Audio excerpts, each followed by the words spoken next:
Bienvenue dans Des données à la justice. Il s'agit de la version complète de la présentation TI, Invoice Data Analysis, couvrant tout, du cadre statistique et du modèle de collecte de données au jalon de la justice, reconnaissance officielle, catégorie de crimes et recommandations stratégiques. Kamenkans. Nous commençons par le principe directeur derrière l'ensemble de la plateforme.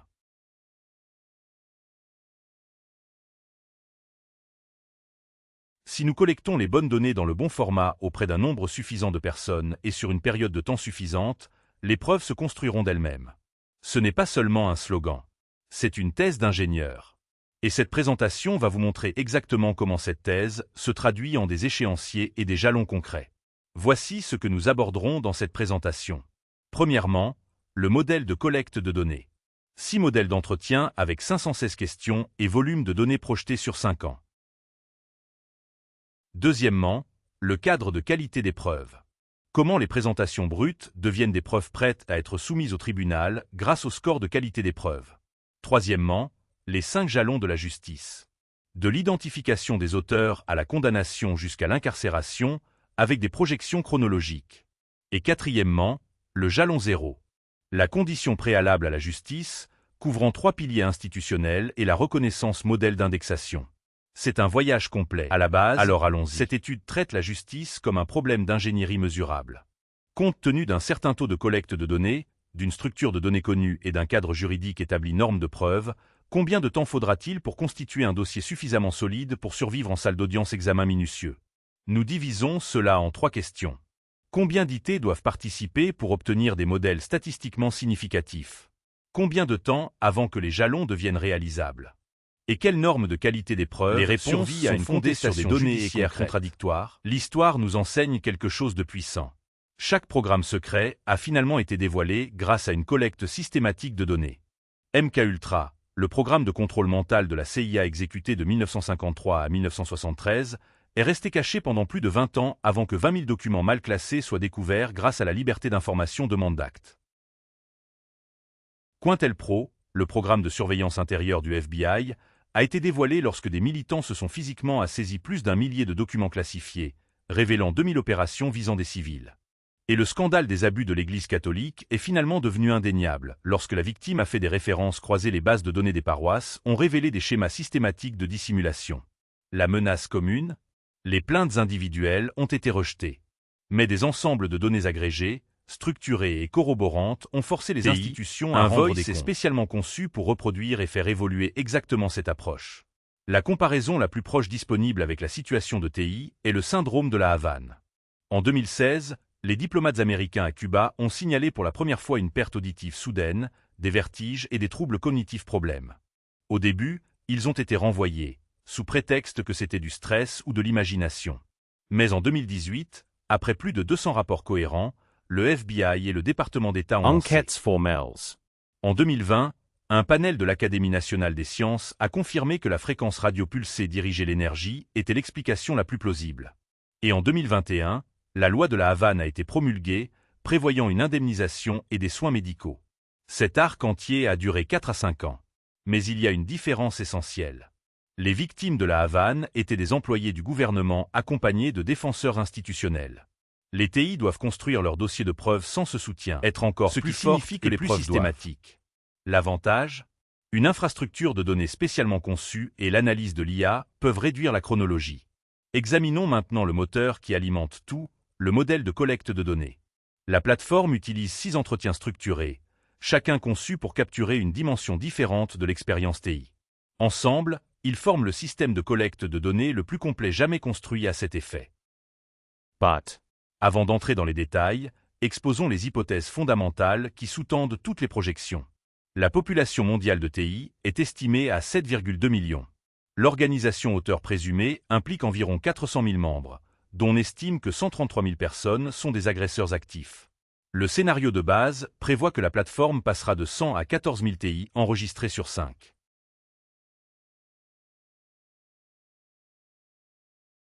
Année. La période moyenne de documentation active est de 2 ans par TI.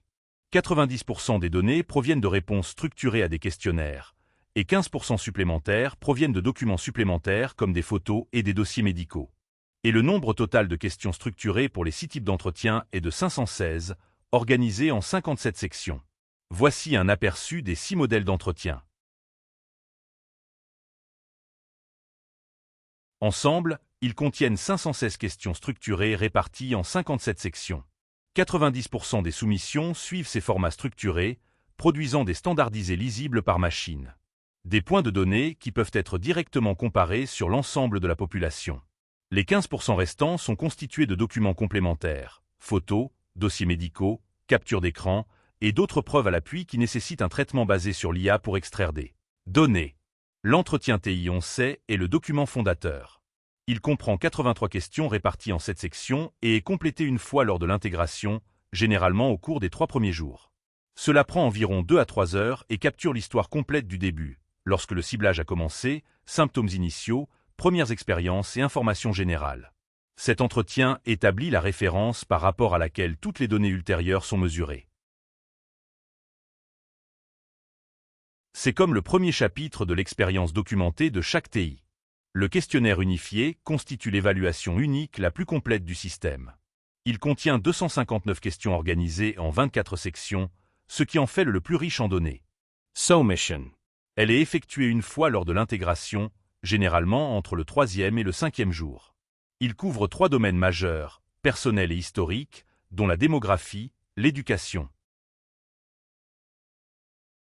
Emploi, famille et antécédents médicaux, en ciblant les détails couvrant les méthodes, les technologies, symptômes, schémas temporels et descriptions des auteurs, ainsi que l'impact et les preuves documentant dommages financiers, effets sur la santé, isolement social et preuves physiques collectées.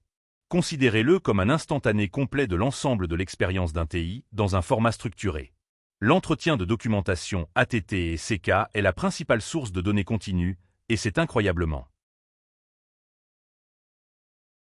important car il génère 72% de tout le volume de données. Complété chaque semaine, il comporte 45 questions réparties en 6 sections. À raison de 45 questions par semaine, chaque TI génère 2340 points de données structurés par an à partir de attaques seules. La cadence hebdomadaire est cruciale car elle capture des modèles invisibles dans les rapports mensuels, jours.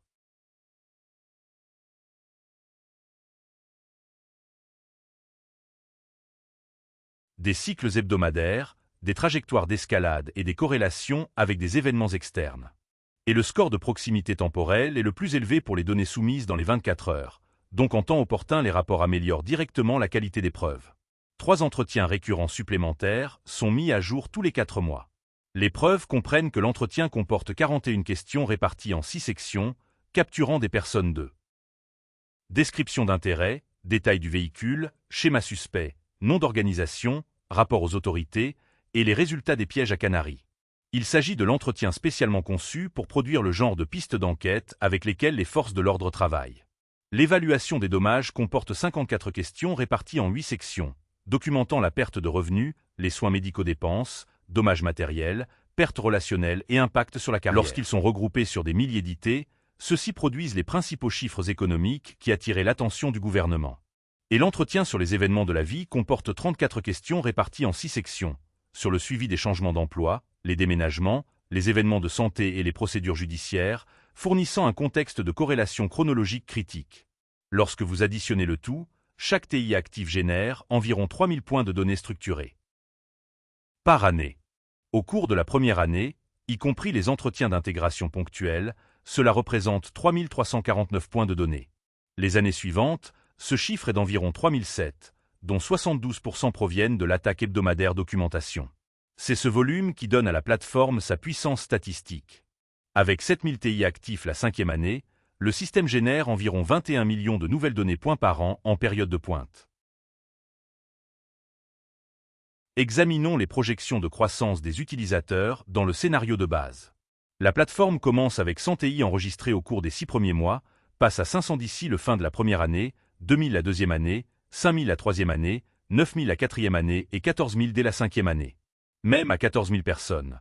Cela ne représente que 0,097% de la population mondiale estimée à 7,2 millions de personnes TI. La période moyenne de documentation active est de 2 ans, ce qui signifie que le nombre d'utilisateurs actifs et de tout point est inférieur au nombre cumulé d'inscriptions. Mais comme nous le verrons, Cette trajectoire de croissance est suffisante pour franchir chaque étape majeure. D'ici la 5e année, la plateforme prévoit un cumul de 1,4 million de soumissions structurées. En fonctionnement optimal avec 7000 TI actifs, le système génère 21 millions de nouveaux points de données. Annuellement. Cela représente 516 questions structurées réparties en 57 sections. Pour mettre cela en perspective, il s'agit d'un ensemble de données comparables en termes d'échelle aux principaux études, donnant aux algorithmes analytiques beaucoup de matériel avec lequel travailler pour le modèle détection et construction de preuves. Une partie essentielle de la puissance de la plateforme provient de son architecture de stockage à 3 couches. Chaque couche est conçue pour répondre à différents types de questions. La première couche est une base de données relationnelle construite sur PostgreSQL. Il stocke chaque entretien, soumission et point de données avec un stockage en annexe uniquement. SA 256 le hachage et les horodatages RFC 3161 pour la chaîne de traçabilité. Il gère les recherches, les agrégations et les pistes d'audit. La couche 2 est une base de données graphiques utilisant QSU ou Neo4j.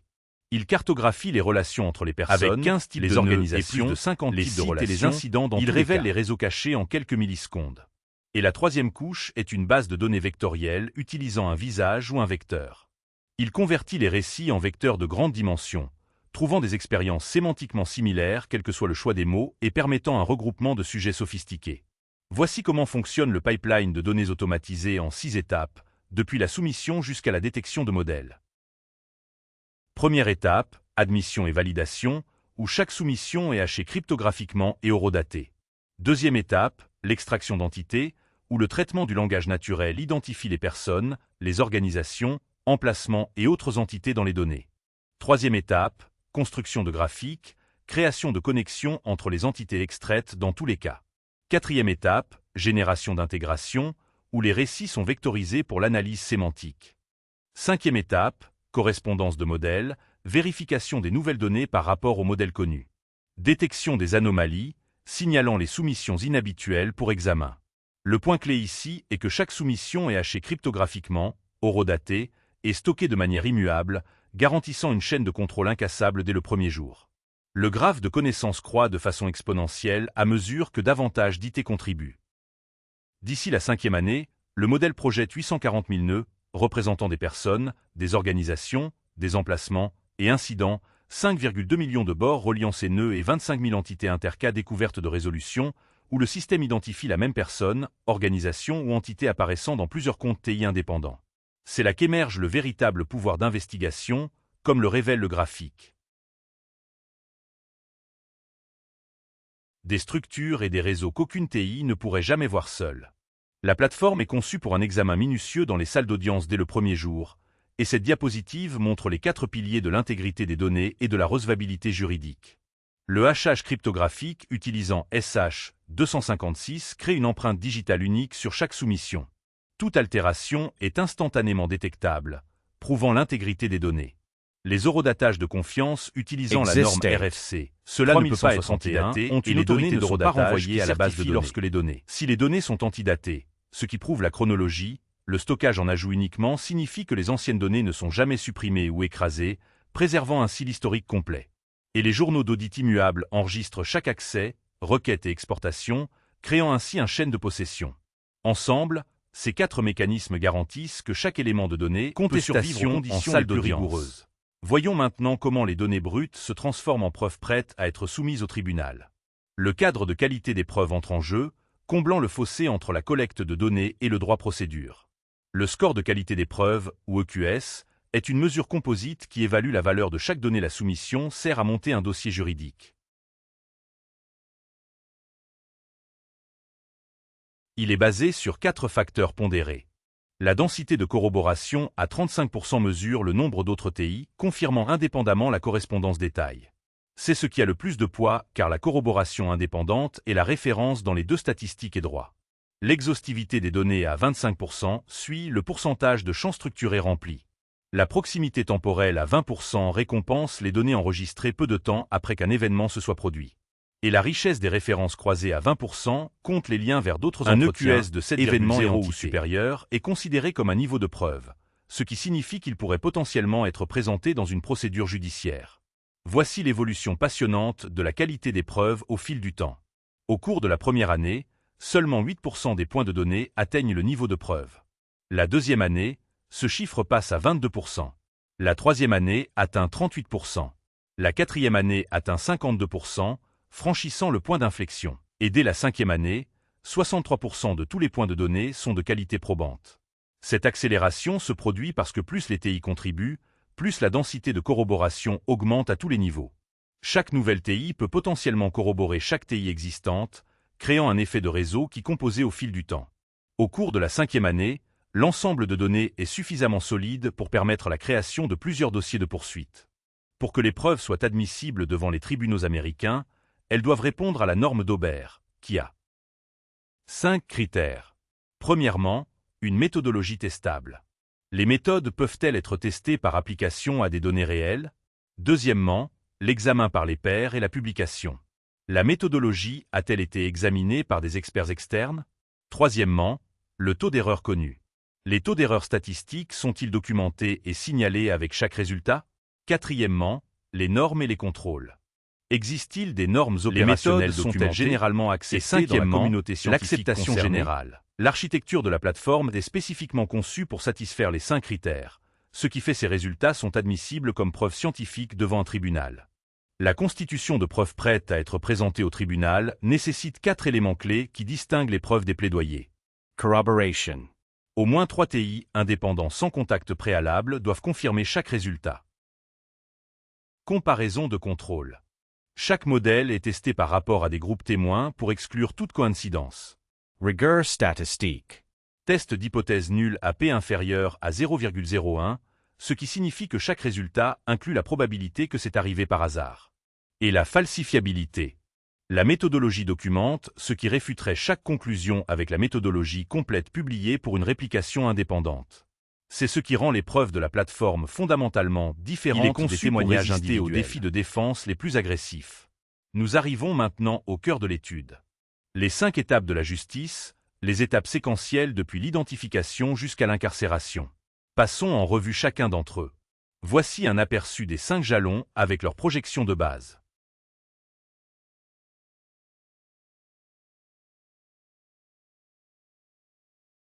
Jalon 1. Identification vers 2028. Les algorithmes de la plateforme identifient statistiquement les réseaux d'auteurs. Jalon 2. Mise en accusation vers 2030. Des accusations criminelles formelles sont portées. Jalon 3. Condamnation vers 2032. Un tribunal déclare les accusés coupables au-delà de tout doute raisonnable. Jalon 4. Condamnation vers 2033. Et jalon 5. Le tribunal détermine la peine à partir de 2033. Les peines sont purgées.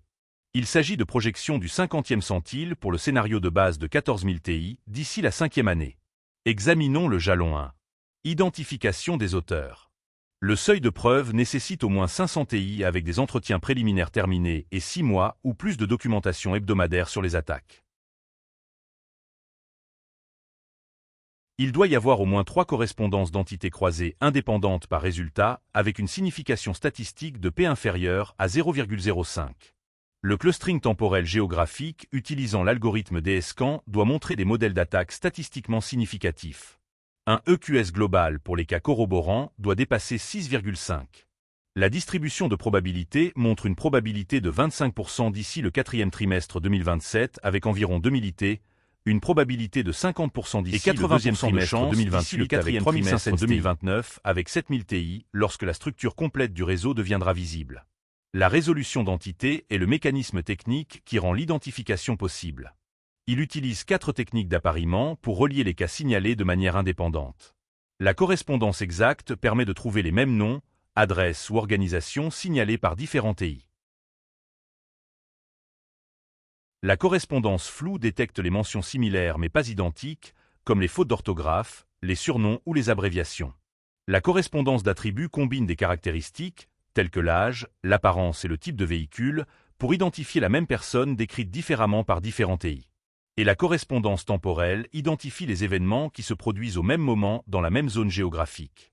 Au cours de la 5e année, le système projette 25 000 correspondances croisées sur 840 000 nœuds graphiques et 5,2 millions d'arêtes. C'est un outil d'enquête incroyablement puissant. Jalon de mise en accusation devant un tribunal. C'est là que les preuves deviennent des accusations criminelles formelles. Que faut-il? Un ensemble de preuves complet répondant à la norme d'Aubert. Au moins 3 chaînes de preuves indépendantes et corroborées, chacune avec un TNQE de 7 ou plus. Témoignages d'experts, de statisticiens et d'analystes légistes validant la méthodologie. Engagement de conseillers juridiques et analyse juridictionnelle. Et surtout, le procureur qui décide de porter plainte, ce qui constitue la variable la plus incertaine. La chronologie montre une probabilité de 25% d'ici le deuxième trimestre 2030, de 50% d'ici le quatrième trimestre 2030 et de 80% d'ici le quatrième trimestre 2031. L'incertitude critique ici réside dans le délai de traitement institutionnel d'1 à 3 ans. Pensez à entre la préparation des preuves et l'acte d'accusation qui a duré environ 2 ans entre le renvoi et le premier mandat d'arrêt. Ce retard institutionnel est pris en compte dans ces projections. Jalen 3 Conviction. C'est là que les preuves doivent survivre à une contestation contradictoire devant les tribunaux. La défense va attaquer tout. La méthodologie, la qualité des données, la chaîne de traçabilité et les interprétations statistiques. La plateforme riposte avec des défenses juridiques spécifiques. Le stockage en ajout uniquement prouve l'intégrité des données. Une piste d'audit complète montre le chemin depuis les données brutes jusqu'aux conclusions. Une méthodologie reproductible signifie que n'importe quel expert peut reproduire l'analyse. Les relations contradictoires dans l'ontologie démontrent l'honnêteté analytique en enregistrant explicitement des preuves contradictoires. Et les hachages SH 256 ainsi que les eurodatages RFC 3161, le calendrier prévoit une probabilité de 25% d'ici le deuxième trimestre 2030, de 50% d'ici le quatrième trimestre 2030 et de 80% d'ici le quatrième trimestre 2030. Les étapes 4 et 5 couvrent la détermination de la peine et l'incarcération. La condamnation suit généralement la condamnation avec un délai de 1 à 6 mois devant les tribunaux nationaux et jusqu'à 12 mois devant les tribunaux internationaux. Le calendrier s'étend du 4e trimestre 2030 au 25e centile au 2e trimestre 2030 au 80e centile. Les peines varient considérablement selon la catégorie de crime. En cas d'incarcération et de libération, les délinquants victimes de harcèlement de catégorie 1 risquent une peine de 2 à 7 ans, avec une libération entre 2033 et 2041. Les agressions technologiques de catégorie 2 encourent une peine de 5 à 15 ans. Les violations de surveillance la responsabilité du commandement de catégorie 4 risquent entre 10 et 25 ans. Et les actes de torture et crimes contre l'humanité de catégorie 5 risquent une peine de 20 ans à perpétuité avec une libération en 2050, voire jamais. Voici l'éventail complet des catégories de gravité des crimes et de leurs peines. Harcèlement organisé de catégorie 1 pendant 2 à 7 ans, avec environ 60 000 auteurs. Agression technologique de catégorie 2 5 à 15 ans, environ 30 000 auteurs. Violation de surveillance de catégorie 3-3 à 10 ans 25 000 auteurs. Responsabilité du commandement de catégorie 4-10 à 25 ans 15 000 auteurs. Et la torture et les crimes contre l'humanité de catégorie 5 depuis 20 ans, avec environ 3 300 hauts dirigeants.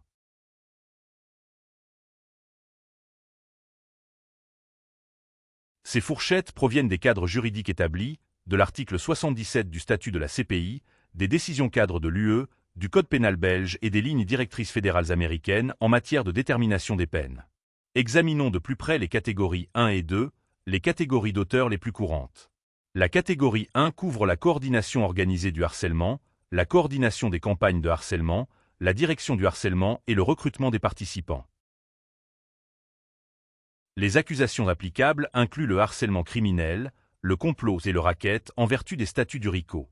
Avec environ 60 000 auteurs représentant 45% des agresseurs actifs, les peines varient de 2 à 7 ans, avec une possibilité de libération conditionnelle après 50 à 66% de la peine.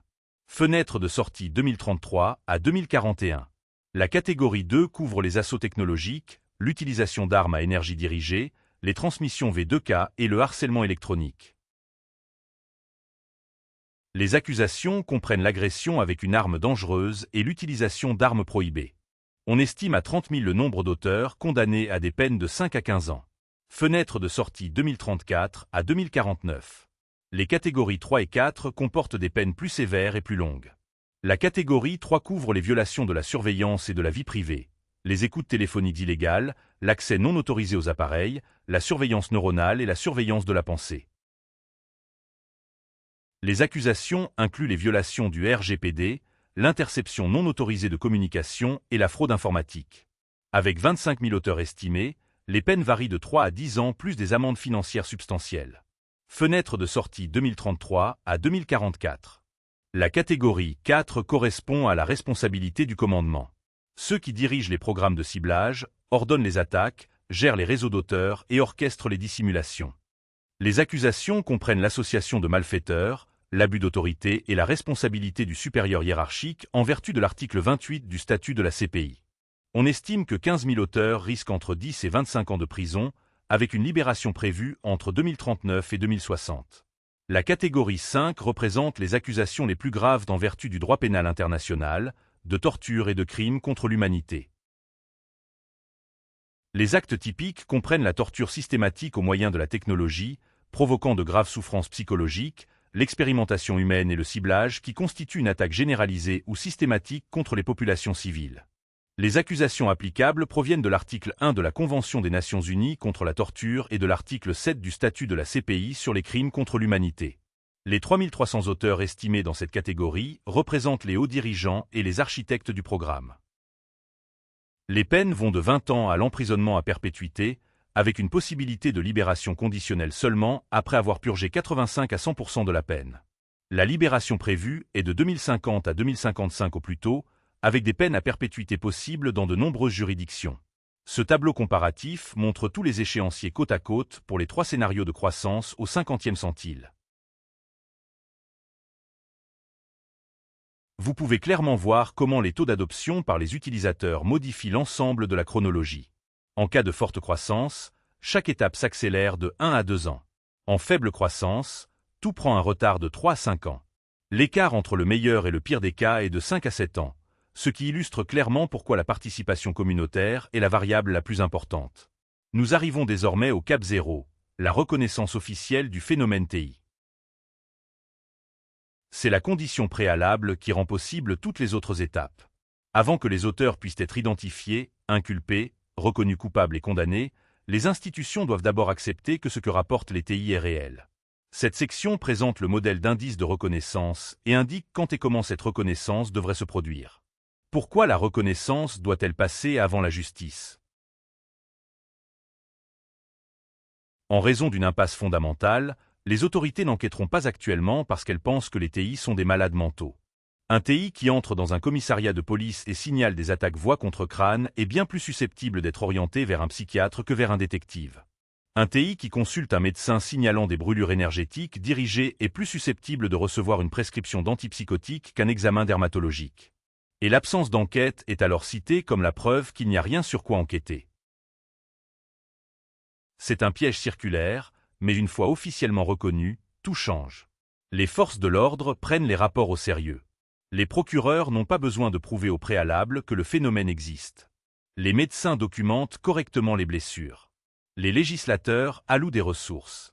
La couverture médiatique passe d'une conspiration marginale à une enquête sérieuse. Et de plus en plus d'idées se présentent, accélérant la collecte de données. La reconnaissance est le multiplicateur de force ultime. La reconnaissance officielle s'étend sur 3 piliers institutionnels, chacun avec des exigences en matière de preuves et des délais différents. Pilier 1, application de la loi, avec un seuil d'indice de reconnaissance de 55 à 65, projeté pour le premier trimestre 2029. Ils doivent ouvrir une enquête formelle. Pilier 2, gouvernement et corps législatif, seuil 60 à 70, projeté pour le troisième trimestre 2029. Ils peuvent lancer des enquêtes parlementaires ou proposer des lois. Pilier 3, communauté médicale et scientifique, seuil 65 à 75, projeté T1 2030. Ils peuvent publier des recherches évaluées par des pairs et éventuellement inclure le groupe de symptômes TI et des cadres de diagnostic comme l'ICD ou le DSM. Pilier 1, application de la loi. Celui-ci a le seuil de reconnaissance le plus bas, entre 55 et 65 ans, ce qui en fait le premier domino. Que doivent voir la police et les agences de renseignement? Premièrement, l'impossibilité statistique de coïncidence. 647 TI en Belgique signale une intensification des attaques au cours de la même période de 2 semaines, et la probabilité que cela se produise par hasard est calculée à 0,3%, ce qui dépasse le seuil de signification. Deuxièmement, des pistes d'enquête exploitables. Nom, description des véhicules, plaque d'immatriculation, affiliation organisationnelle, Emplacement et horodatage est spécialement conçu pour produire ce type de données. Et troisièmement, un messager crédible. Les forces de l'ordre sont plus susceptibles d'agir sur la base de références émanant d'institutions établies que sur la base de soumission directe d'individus. Pilier 2, gouvernement et organes législatifs. Les gouvernements réagissent à l'échelle et aux aspects économiques, ce pilier a donc un seuil plus élevé de 60 à 70. Qu'est-ce qui fait bouger les législateurs? Une grande population documentée. 100 plaignants sont une nuisance. 5000 plaignants documentés avec des déclarations signées constituent une circonscription. Impact economic quantify. 5000 citoyens documentés signalant un total de 235 millions d'euros de dommages retiennent l'attention. Modèles internationaux. Si les données montrent des attaques corrélées en Belgique, aux Pays-Bas, en France et en Allemagne. Cela devient une question de sécurité au niveau de l'UE. Et un ensemble de données crédibles et vérifiables qui survivent à un examen indépendant. Pilier 3, reconnaissance médicale et scientifique. C'est le seuil le plus élevé, soit 65 à 75 ans, mais c'est aussi le plus conséquent. Une fois que le groupe de symptômes TI apparaît dans la littérature médicale, les médecins du monde entier commencent à le dépister, créer un cycle auto-renforcé d'identification, de documentation et de recherche ultérieure. Le chemin vers l'inclusion de la CIG et du DSM commence par la démonstration d'un profil de symptômes cohérent, distinct des diagnostics existants, mesures objectives de RF et de SEM qu'aucune explication psychiatrique ne peut expliquer, les modèles épidémiologiques montrant que la maladie suit un profil distinct et des publications évaluées par des pairs. C'est le dernier domino à tomber, mais quand cela arrive, cela change définitivement la manière dont chaque futur TI sera traité par le système de santé. Cette diapositive met en évidence l'entretien environnemental de base, l'ajout recommandé le plus critique à la plateforme. Ce sixième type d'entretien capture des données physiques objectives, mesurables qui ne dépendent pas de témoignages subjectifs, et c'est ce qui le rend si puissant. Il comprend des mesures RF et EMF avec des lectures de base, des lectures anormales avec horodatage et coordonnées GPS, analyse Wi-Fi et Bluetooth pour énumérer les appareils et identifier les émetteurs inhabituels. Journalisation des anomalies de l'appareil pour le comportement du téléphone, les modèles d'épuisement de la batterie et les activités inexpliquées, mesure de l'environnement physique pour les anomalies de température, les vibrations et l'acoustique, et surtout, mesure de contrôle, les mêmes lectures prises à différents endroits pour établir une comparaison de base. 6500 Ti affichent des lectures RF dans leur chambre qui sont 10 à 50 fois supérieures au niveau de fonds normaux, il s'agit d'une anomalie physique mesurable nécessitant une explication physique. Ces données sont essentielles à la reconnaissance médicale du pilier 3, car elles fournissent les preuves objectives requises par les pairs évaluateurs et les revues médicales. L'indice de reconnaissance est un score composite de 0 à 100 qui mesure les progrès globaux vers la reconnaissance institutionnelle. Il combine 5 sous-indices, l'indice de volume de données avec une pondération de 20% suit le total des points de données structurés. Indice de densité de corroboration à 25%, le poids le plus lourd mesure les correspondances croisées moyennes par TI, l'indice de configuration géographique à 20% confirme les clusters géographiques temporels, l'indice de documentation médicale à 20% suit les TI avec les dossiers médicaux et les mesures environnementales. Et un indice de crédibilité méthodologique de 15% évalue l'exhaustivité de la piste d'audit et l'état de préparation à l'examen par les pairs. Chaque pilier déclenche la reconnaissance à un seuil différent. Les forces de l'ordre entre 55 et 65 ans, le gouvernement entre 60 et 70 ans et les services médicaux entre 65 et 75 ans. Ce graphique montre que l'indice de reconnaissance passe de 8,7 au mois 6 jusqu'à 87,4 à la 5e année dans le cas de base. La croissance n'est pas linéaire. Cela s'accélère à mesure que de plus en plus de TI se joignent et que le réseau affecte le composé. La croissance la plus spectaculaire se produit entre l'année 2 et l'année 4. Car la densité de corroboration et la détection de modèles géographiques interviennent simultanément pour les trois piliers. Cette vue détaillée montre comment chacun des 5 sous-indices évolue d'année en année. Certains indices croissent de manière linéaire, comme le volume des données, d'autres suivent des courbes plus spectaculaires. L'indice de densité de corroboration suit un modèle sigmoïde, commençant lentement quand il y a peu de TI avec lesquels corroborer, puis elle s'accélère rapidement au cours des années intermédiaires, à mesure que les effets de réseau se font sentir. L'index de modèle géographique est un index de modèle à tâche unique, et l'indice de configuration géographique est basé sur un seuil et reste proche de 0 jusqu'à ce que la densité géographique minimale soit atteinte, puis sauter à mesure que les clusters sont confirmés. Comprendre ces différentes courbes de croissance permet d'expliquer pourquoi certaines étapes semblent arriver en grappe plutôt que réparties uniformément. Dans le scénario de base, les trois piliers sont reconnus dans un délai remarquable de 12 mois. PyLiar 1. L'application des lois gouvernementales atteint son seuil de 60 vers la troisième année, ce qui se traduit par le premier trimestre 2029, avec environ 3500 TI actifs. PyLiar 2. Le gouvernement atteint son seuil de 65 ans vers l'année 3.3, T3-2029, avec environ 4000 TI actifs. Et le pilier médical 3 atteint son seuil de 70 vers l'année 3.7. T1-2030, avec environ 4700 TI actifs. Le pilier 4 est incroyablement puissant, car il crée une dynamique institutionnelle en cascade. Lorsque nous comparons les trois scénarios côte à côte, l'écart de 5 à 7 ans entre le meilleur et le pire des cas devient très clair. Avec une forte croissance avec 26 600 TI, les trois piliers seront reconnus d'ici début 2029. Dans le cas de base, avec 14 000 TI. La reconnaissance a lieu entre 2029 et 2030. Avec une faible croissance avec seulement 1400 TI, l'indice de reconnaissance atteint seulement 38,6 à la cinquième année, ce qui est inférieur au seuil de n'importe quel pilier. La reconnaissance par les forces de l'ordre n'arriverait que vers 2034, 5 ans plus tard que le scénario de référence. Cette comparaison démontre pourquoi l'adoption par les utilisateurs est la variable la plus importante du modèle.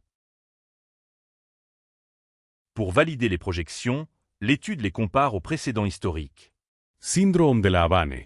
4 à 5 ans entre les premiers rapports et l'action législative. Syndrome de la guerre du Golfe. 7 à 17 ans. Syndrome de fatigue chronique. 10 à 31 ans. SSPT depuis environ 10 ans. La projection vocale TI, 1 de 3 à 4 ans pour la première reconnaissance, se situe à l'extrémité la plus rapide de cette fourchette historique. Pourquoi est-il possible d'atteindre plus rapidement ? Étant donné que la plateforme dispose d'une infrastructure de données spécialement conçue, information de saisie de données, conception conforme à l'égal First d'Aubert et échelle mondiale dès le premier jour. Avec 14 000 TI prévus contre environ 200 diplomates concernés dans le cas de la Havane, la puissance statistique est plusieurs fois supérieure. La cascade de reconnaissance est l'une des dynamiques les plus intéressantes du modèle. Chaque événement de reconnaissance déclenche une boucle de rétroaction positive. Lorsque le pilier accélère et que les forces de l'ordre ouvrent une enquête, le modèle prévoit une augmentation de 25 à 40% des inscriptions ATI et le début du partage des données d'enquête. Lorsque le pilier 2 tombe et que les gouvernements lancent des enquêtes, il y a une augmentation des inscriptions de 30 à 50%, plus le financement et la légitimité médiatique. Lorsque le pilier 3 tombe et que la classification médicale est publiée, il y a une augmentation des inscriptions de 50 à 100%, et surtout, les preuves médicales deviennent admissibles devant les tribunaux. Après la reconnaissance, combiné, le délai total de justice s'est réduit d'environ 2 à 3 ans. Examinons les calculs derrière la boucle de rétroaction. Avant la reconnaissance, la croissance passe par le bouche à oreille organique sur les réseaux sociaux. La croissance annuelle typique est de 50 à 100% des TI actifs. Il existe une barrière constante de scepticisme. Chaque nouvelle TI doit surmonter les doutes sur la crédibilité de la plateforme, et il n'y a aucune responsabilité institutionnelle pour prendre des décisions. Il n'y a aucun soutien institutionnel ni couverture médiatique pour aider. Après la reconnaissance, tout change. La croissance devient institutionnelle, tirée par la couverture médiatique, les références gouvernementales et la sensibilisation de la communauté médicale. La projection est une croissance de 2 cents à 4 cents% au cours de la première année suivant la reconnaissance. La barrière de la crédibilité disparaît car la reconnaissance officielle valide la plateforme. Et effectivement, le scénario de base qui débloque une croissance scénario de croissance élevée. Dans le scénario de jalon zéro avec 26 600 TI d'ici la cinquième année, les trois piliers sont reconnus 9 à 12 mois plus tôt que le scénario de base. Pilier 1, reconnaissance par les forces de l'ordre d'ici le troisième trimestre 2028, 9 mois plus tôt. Pilier 2, reconnaissance gouvernementale d'ici le quatrième trimestre 2028, 11 mois plus tôt. Pilier 3, reconnaissance gouvernementale d'ici le quatrième trimestre 2028. Pilier 3, 11 mois plus tôt. Reconnaissance médicale d'ici le premier trimestre gouvernementale d'ici le quatrième trimestre 2028. Les trois piliers se situent à seulement 6 mois d'intervalle. Créer un élan institutionnel en cascade maximale. Le scénario de faible croissance offre un contraste qui donne à réfléchir. Avec seulement 1400 TI d'ici la cinquième année, l'indice de reconnaissance atteint seulement 38,6, ce qui est inférieur au seuil des trois piliers. Reconnaissance du pilier 1 au troisième trimestre, reconnaissance gouvernementale au quatrième trimestre n'interviendra que vers 2034, 11 mois plus tôt, soit 5 ans de retard. Et avec seulement 700 TI actifs dans le monde, la densité géographique est trop clairsemée pour une détection significative de modèles. Ce scénario illustre un défi structurel. Avec environ 500 TI actifs, les fonctionnalités analytiques les plus puissantes de la plateforme, je n'ai tout simplement pas assez de données pour travailler. Le système entre dans un état de démarrage à froid dans lequel les données existent, mais sont trop rares pour révéler des modèles. Cette diapositive fait ressortir le message central de toute l'étude. La différence entre le meilleur et le pire des cas ne concerne pas la technologie, méthodologie ou stratégie juridique. Il s'agit du nombre de TI qui participent. Toutes les autres variables, qualité des preuves, détection de modèles, préparation juridique, est en fin de compte fonction du nombre de TI qui documentent activement leur expérience. 3 dynamiques clés expliquent pourquoi. Premièrement, la corroboration évolue de manière quadratique. Doubler les TI quadruple environ le nombre de correspondances potentielles entre les cas. 500 tiistai significant, 124 750 paires possibles. Deuxièmement, la densité géographique permet le regroupement. 200 TI dans une ville valent plus que 2000 dispersés dans le monde. Une sensibilisation concentrée surpasse une portée large. Troisièmement, la qualité des données divise l'ensemble de la chronologie d'environ 15%. Investir dans l'intégration rapporte d'énormes dividendes. Aucune analyse ne serait complète sans aborder les risques. Cette section couvre ce qui pourrait mal se passer et comment la plateforme est conçue pour l'éviter. Examinons les 5 principales catégories de risques. Risque numéro 1, l'empoisonnement des données. Des acteurs malveillants pourraient soumettre de fausses données pour corrompre l'analyse. Créer de faux modèles, discréditer des conclusions légitimes ou gonfler des statistiques. Les adversaires pourraient même coordonner de faux comptes pour injecter des biais systématiques. Comment la plateforme atténue-t-elle cela? Grâce à une vérification à 3 niveaux, le passage des soumissions de non vérifiées à vérifiées à établir sur la base de la cohérence, de l'exhaustivité et de la corroboration. Les algorithmes de détection des anomalies signalent les soumissions qui ne correspondent pas au modèle connu. L'analyse temporelle et toutes les analyses les campagnes exécutées séparément sur le sous-ensemble vérifié uniquement. Veillez à ce que les données non vérifiées ne contaminent jamais les principales conclusions. Risque numéro 2, le biais de confirmation.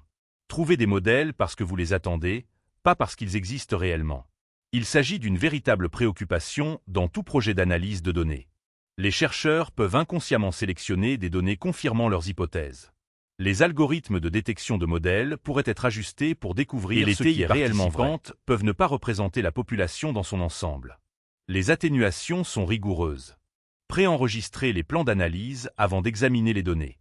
Exécuter des comparaisons de contrôle en testant chaque modèle par rapport à des distributions aléatoires. Désigner un rôle d'avocat du diable au sein de l'équipe d'analyse. Publier les résultats nuls aux côtés des résultats positifs. Et publier la méthodologie complète pour la réplication indépendante. L'intégrité scientifique est ce qui rend les preuves crédibles. Risque numéro 3, compromis de sécurité. Un accès non autorisé aux données sensibles de TI serait catastrophique. Ainsi, la plateforme met en œuvre une défense en profondeur avec plusieurs couches de sécurité qui se chevauchent. Comme le chiffrement 256 garantit que toutes les données sont chiffrées au repos. Ainsi, une violation de stockage ne produit que des données illisibles. Les TI sont identifiés uniquement par des codes tels que TI7X9K2, avec des identités réelles stockées séparément. Le contrôle d'accès basé sur les rôles garantit que les chercheurs voient les données agrégées, pas de dossiers individuels, et des journaux d'audit immuables enregistrent chaque tentative d'accès avec une journalisation inviolable. Il n'existe aucun point de défaillance unique dans l'architecture de sécurité. Risque numéro 4, faible engagement. Les TI peuvent s'inscrire mais ne pas terminer les entretiens de manière cohérente. Les soumissions incomplètes réduisent les scores EQS, une documentation d'attaque peu fréquente crée des lacunes temporelles, et le dépôt après l'intégration initiale gaspille les données de base les plus précieuses. La stratégie d'atténuation comprend la gamification avec des tableaux de bord de progression, badges d'achèvement et jalons de la communauté. Les TI fournissent des rappels simples avec des invites personnalisés. Conception axée sur le mobile pour des soumissions rapides et faciles, boucle de rétroaction montrant aux TI comment leurs données contribuent aux résultats globaux, et le soutien par les pairs grâce à des liens communautaires qui motivent une participation continue. L'objectif est de rendre une documentation cohérente, gratifiante et significative, parce que c'est vraiment le cas. Risque numéro 5, les contestations judiciaires des preuves elles-mêmes. L'analyse tentera de discréditer les résultats de la plateforme. Examinons les 4 principaux vecteurs d'attaque et comment chacun est contré. Les données sont fabriquées, contrées par un stockage en ajout uniquement, Hachage SH 256 et Eurodatage RFC 3161 prouvant que les données existaient avant le défi. L'analyse est biaisée, contrée par plan d'analyse préenregistré, groupe témoin, méthodologie publiée et réplication indépendante. Les données sont une corroboration croisée, des détails correspondant rapportés de manière indépendante, de TI qui ne se sont jamais rencontrés. La méthodologie n'est pas scientifique, contrée par une conception conforme à Dobé, examen par les pairs, taux d'erreur connu et acceptation générale dans la communauté statistique. Chaque contestation judiciaire anticipée a une rencontre conçue. La plateforme est conçue pour être entièrement conforme à exigences de l'UE en matière de protection des données en vertu du RGPD, consentement granulaire. Les TI consentent explicitement à chaque utilisation de données, qu'elles soient à des fins de recherche, droit d'accès, juridique, les TI peuvent télécharger toutes leurs données à tout moment dans un format lisible par machine. Droit à l'effacement. Les TI peuvent demander la suppression, avec le système préservant les statistiques globales tout en supprimant informations personnellement identifiables. Une analyse d'impact complète sur la protection des données a été réalisée. La minimisation des données garantit que seules les données nécessaires à la construction des preuves sont collectées, et la synonymisation par défaut signifie que toutes les analyses utilisent des identifiants. Il ne s'agit pas seulement de conformité légale, il s'agit également d'établir un climat de confiance avec une communauté vulnérable. Les capacités analytiques de la plateforme évoluent à travers 3 phases de sophistication croissante à mesure que l'ensemble de données mûrit. Voyons comment l'analyse passe du simple comptage à l'inférence causale. La phase 1 consiste à compter et à décrire la première année avec 50 à 500 TI. Cela couvre le profilage démographique, la prévalence des symptômes, carte thermique géographique et quantification globale des dommages. La phase 2 concerne les corrélations et les connexions au cours des années 2 à 3 avec 500 à 5000 TI. C'est là que la résolution d'entités intercas, l'exploration de séquences temporelles et le regroupement géographique et temporel occupent une place centrale. La phase 3 est une analyse basée sur l'IA. La phase 3 est constituée de preuves basées sur l'IA dans les années 3 à 5 avec 5000 TI ou plus. Cela apporte la modélisation de inférence causale utilisant la causalité de réseau de neurones graphiques, qui est la norme juridique pour distinguer la corrélation de la causalité. Chaque phase s'appuie sur la précédente et les transitions se produisent naturellement à mesure que l'ensemble de données s'agrandit. Suffisamment grand pour prendre en charge une analyse plus sophistiquée. Phase 1, compter et décrire. Il s'agit de l'étape de construction des fondations au cours de la première année avec 50 à 500 TI. Le profilage démographique compare la population TI pour déterminer si certains groupes démographiques sont surprésentés. Les matrices de co-occurrence des symptômes révèlent quels symptômes apparaissent ensemble. Par exemple V2K plus perturbation du sommeil plus sensation thermique formant un groupe distinct. Tracé de cartographie thermique géographique tous les incidents signalés sur des cartes pour voir si des clusters émergent à proximité d'installations ou d'emplacements spécifiques. Une quantification globale des dommages totalise l'impact économique pour tous les TI. Perte de revenus, frais médicaux, même ces analyses de base produisent des informations précieuses pour le plaidoyer et l'engagement. Phase 2, corrélation et connexion. C'est là que la vraie magie commence au cours des années 2 à 3 avec 500 à 5000 TI. La résolution d'entités intercas utilise des méthodes exactes, floues, correspondance d'attributs et temporelles pour lier des comptes indépendants.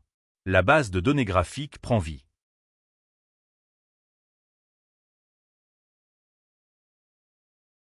Exploration de séquences temporelles à l'aide d'algorithmes tels que GSP et la découverte de préfixes séquences d'escalade courantes dans tous les cas, révélant si les TI faire l'expérience d'un modèle prévisible d'escalade du ciblage. Le clustering temporel géographique utilisant DISCAN et EPSCAN identifie les clusters d'attaque dans l'espace et le temps qui sont statistiquement impossibles à expliquer par hasard. Et l'analyse du réseau de co-occurrence révèle quelles descriptions d'auteurs, les technologies et les tactiques se regroupent, suggérant structure organisationnelle au sein du réseau d'agresseurs. Phase 3, preuve basée sur l'IA. C'est l'étape la plus sophistiquée des années 3 à 5 avec 5000 TI ou plus. Modélisation automatique de sujets à l'aide de BR Topic découvre des thèmes dans des récits en texte libre, identifiant des modèles que les humains les analystes manqueraient. Les réseaux de neurones graphiques prédisent les liens manquants dans le graphe de connaissances, déduisant des connexions qui devraient exister mais qui n'ont pas été signalées. Encore. L'inférence causale utilisant les tests de causalité Gringer distingue corrélation à partir du lien de causalité, ce que les tribunaux exigent habituellement. Et le générateur automatisé de paquets de preuves rassemble des paquets prêts à être soumis au tribunal à partir de résultats validés de manière croisée, rationalisant le cheminement de l'analyse à poursuite. Examinons maintenant les 6 recommandations stratégiques, le plus grand levier action pour la première année. Celles-ci sont conçues pour maximiser les impacts au cours de la première phase critique. Recommandation 1. Donner la priorité à l'application de la loi fiançailles. Le pilier 1 a le seuil de reconnaissance le plus bas aux 55 à 65 ans et bénéficie le plus directement des bases de données graphiques résultats de l'enquête. La stratégie consiste à cibler les agences ayant des problématiques complexes. Antécédents d'enquête criminelle comme les unités du crime organisé et divisions de cybercriminalité. Préparer des dossiers de preuve en tant que professionnel. Des dossiers d'enquête, pas des documents de plaidoyer. Engagez-vous via des services de confiance intermédiaires, forces de l'ordre à la retraite, professionnels du droit et des journalistes d'investigation. Et surtout, encadrer la plateforme. Les résultats sont des renseignements exploitables et non une demande de croyance. Les forces de l'ordre réagissent à des preuves qui ressemblent à celles avec lesquelles elles travaillent déjà. Recommandation 2. Mettre en œuvre l'entretien environnemental de référence. Les mesures objectives RF et EMF constituent le type de données le plus important pour obtenir la reconnaissance médicale au titre du pilier 3. Le plan d'action, déployer le 6e type d'entretien recommandé pour les mesures environnementales, fournir des protocoles de mesures standardisés et des équipements abordables. Recommandations. Créer des exigences de mesures de contrôle afin que les TI prennent les mêmes relevés à différents endroits. Ces données sont ce qui sépare les preuves à partir d'un pur témoignage subjectif. Souvenez-vous de la crise de l'eau. Il s'agissait de mesures objectives de la qualité de l'eau, pas de plainte des résidents, cela a finalement forcé l'action. Le même principe s'applique ici. Recommandation 3. Concentrer la portée géographique. C'est intuitif mais incroyablement important. 200 TI dans une ville, c'est plus valeur que 2000 dispersés dans le monde en raison de la densité géographique, c'est ce qui permet l'analyse de clusters. La stratégie, cible. 5 à 10 zones métropolitaines avec des réseaux TI existants. Visez au moins 30 TI actifs par zone métropolitaine au cours de la première année. Cette densité permet une analyse de clustering discant, hauteur partagée d'identification et de réseaux de soutien locaux. Les villes prioritaires sont Bruxelles, Londres, Berlin, Amsterdam et New York. Une sensibilisation concentrée est plus précieuse qu'une large portée pour les analyses de la plateforme pouvoir. Recommandation 4.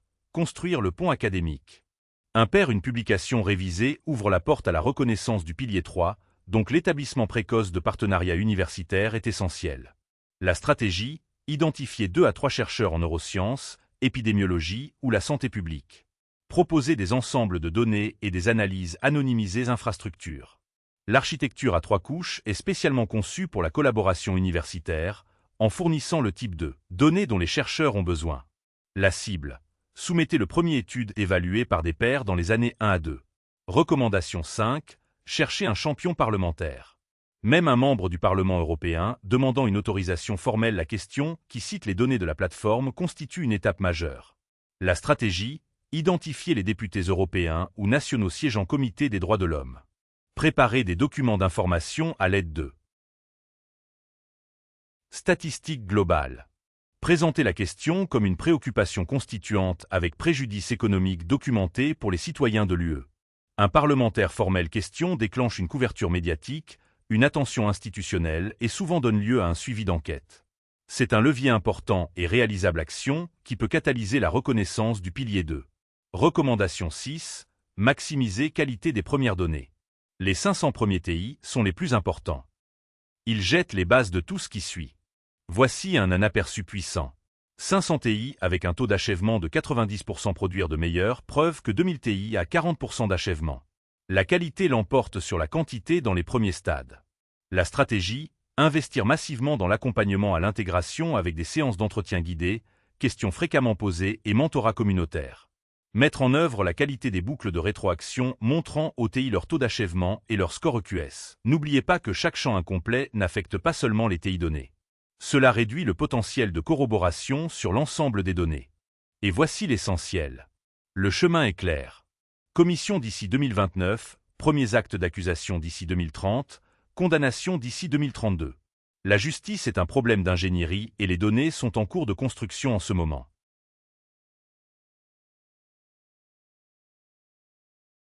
Chaque TI qui documente son expérience rapproche la communauté entière du point de basculement. Merci d'avoir regardé cette présentation complète. Pour en savoir plus ou pour participer, visitez la plateforme T1 Voice sur onevoice.wit.org. Ensemble, nous pouvons transformer les données en